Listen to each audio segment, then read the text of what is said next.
Welcome to this explainer. Let's dive right into the wild historical mystery behind the Christian nativity story. We all know the classic Christmas tale, right? But crazy enough, Matthew and Luke actually share almost zero details.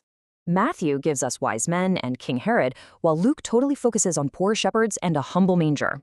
They share the core characters like Mary and Jesus, but the actual events surrounding them, literally entirely different.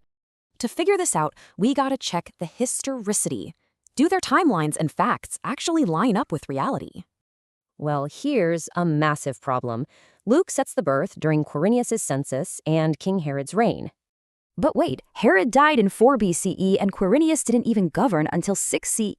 The timeline totally clashes. Meanwhile, Matthew's huge claim about Herod's massacre, it isn't mentioned by a single contemporary historian. Not one. So, if they weren't writing perfect history, what were they actually up to? Enter our trusty tool, redaction criticism. This is the theory that these writers were basically clever editors, altering existing materials to fit their own theological agendas. Let's map out their biases. Matthew, for instance, constantly links his story directly to ancient Old Testament Hebrew prophecies. See, Matthew wrote for a Jewish audience about kings. Luke targeted Gentiles, focusing heavily on women and the poor. Matthew paints Jesus as Emmanuel, a powerful divine presence. Luke instead highlights kenosis, a humble, self-emptying servant. These guys weren't just historians. They were theologians actively crafting portraits to influence their specific readers. Okay, so how do we actually apply this awesome detective work to crush an analytical exam essay? You need 3 crucial steps to build your argument. Extend your point, illustrate it, and then contrast it. Step 1, extend your point.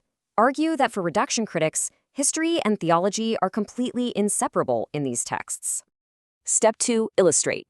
Show how Matthew uses the genealogy back to Adam specifically to stress scriptural prophecy fulfillment.